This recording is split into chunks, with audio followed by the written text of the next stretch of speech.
G'day, Brett here. I'm about to show you how to complete simple, beginner's level 12-volt electrical repairs on your vehicle while travelling, as well as what tools you'll need to complete the job. Now before you start any repairs, make sure that your ignition is off and the keys are removed. If there's a major fault, you may need to remove the negative cable off your battery.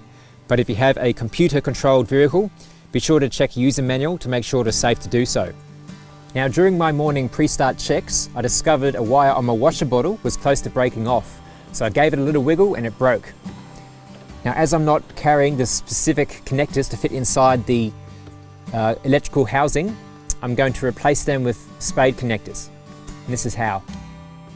Using some wire strippers, cut off the end of the broken wire to remove any damaged or corroded sections, then strip 5mm or so of insulation off the end of the wire.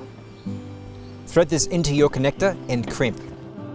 Ideally, if you're carrying a 12-volt soldering iron, you should solder the connection as well for maximum reliability, but that requires you purchase connectors without the insulation attached. And that's your repair job done. So now what you need to carry is a set of wire strippers. Now there's different types.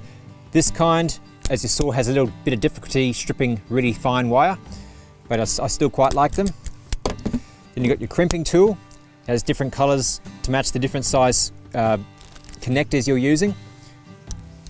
And then also a different selection of connectors. So there's a spade type such as this. You might have bullets or ring types. Have a good selection just to accommodate for any different variations in your vehicle. There's 3 colors which typically come out. The yellow is the biggest wire size diameter that can fit in the hole, followed by blue, and then red is the smallest, finest wire.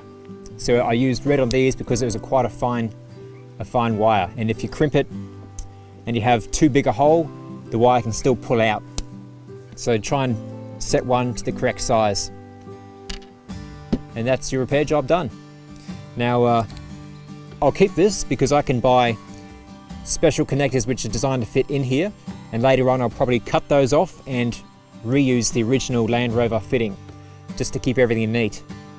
But that's for another time.